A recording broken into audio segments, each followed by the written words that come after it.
अस्सलाम वालेकुम मेरे पाकिस्तानियों। क्या सोच रहे हैं आप लोग? क्या मायूस हो गए हैं?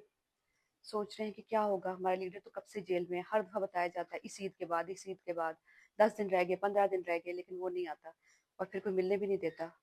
हालात ख़राब हो गए, आपस की लड़ाइयाँ ही नहीं ख़त्म हो रही इनकी। और हर तरफ कन्फ्यूजन है, हर तरफ परेशानी है, समझ नहीं आ रहा किस पे एतबार करें, किस पे ना करें। तो इस मौके पे हमें क्या करना चाहिए समझ नहीं आ रहा ना। मेरी भी यही हालत थी 1-2 दिन पहले, लेकिन फिर मैंने सोचा कि हमारे लीडर ने हमें क्या सिखाया। हमारे लीडर ने एक चीज़ सिखाई है, जो हमें अल्लाह ने सिखाई है, कि उम्मीद का दामन हाथ से नहीं छोड़ना। उम्मीद नहीं छोड़नी।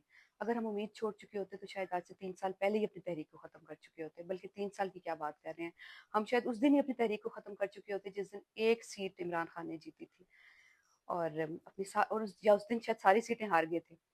तो इतने नशेब फराज देखे इस तहरीक ने, लेकिन ये तहरीकें जो मुल्क बदलती हैं, जो मुल्क की किस्मत बदलती हैं, उनमें बड़ा वक्त लगता है। तो ये वही तहरीक है। तो आप फ़ख्र करें, आप उस तहरीक का हिस्सा हैं। आप उस तहरीक का हिस्सा हैं जो इस मुल्क, जिसने आप सब लोगों को एक बाशऊर बना दिया। इस तहरीक ने, आपके लीडर ने आप सब लोगों को बता दिया, आंखें खोल दी, क्या गलत है क्या सही, सब कुछ बता दिया। तो जाहिर है तब्दीली एक एक और बड़ा टाइम लग गया ये सब बताने में। और अब जब पता चल गया है, तो अब जो है हमारी तकदीर बदलने में कुछ वक्त तो लगेगा। तो इंतज़ार करें, उम्मीद का दामन हाथ से ना छोड़ें। और उम्मीद रखें कि हमारा लीडर एक दिन हमारे दरमियान में होगा। और कल जिस तरह मुराद सईद का एक ट्वीट आया कि उसने कहा कि हम भी जिरगा कर रहे हैं और हम अपनी तहरीक का आगाज़ करेंगे। तो एक जो है ना, उम्मीद की एक लहर दौड़ गई। और उसके अलावा जिस तरह अलीमा आपा ने कहा, जैसे खान साहब से मिलने नहीं दिया जा रहा, तो मैं सबसे, मेरी दरख्वास्त है आप सब लोगों से कि सब लोग अडियाला पहुंचे मंगल वाले दिन 2 बजे।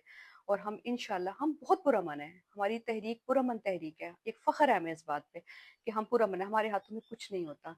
और हम जो हमारे दुश्मन भी है ना, हम उनके लिए भी दुआ करते हैं कि या अल्लाह उन्हें हिदायत दे। हम उनके लिए भी बददुआएं नहीं करते जिन्होंने क्या क्या नहीं किया। तो हमारे हाथ खाली हैं। हम आम पाकिस्तानी हैं, पुरअमन लोग हैं। सिर्फ एक दरख्वास्त कर रहे हैं ना, कि हमारे लीडर से मिलने दिया जाए उनकी फैमिली को।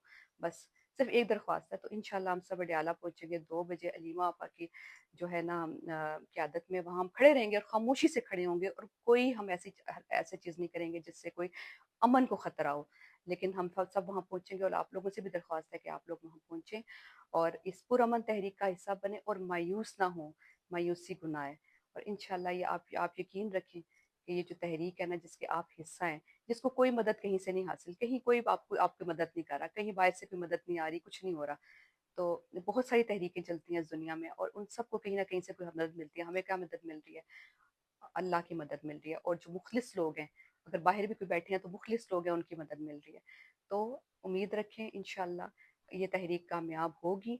और हम इस तहरीक का हिस्सा रहेंगे जब तक हमारी जान है। हम खान साहब के साथ खड़े हैं। बहुत शुक्रिया।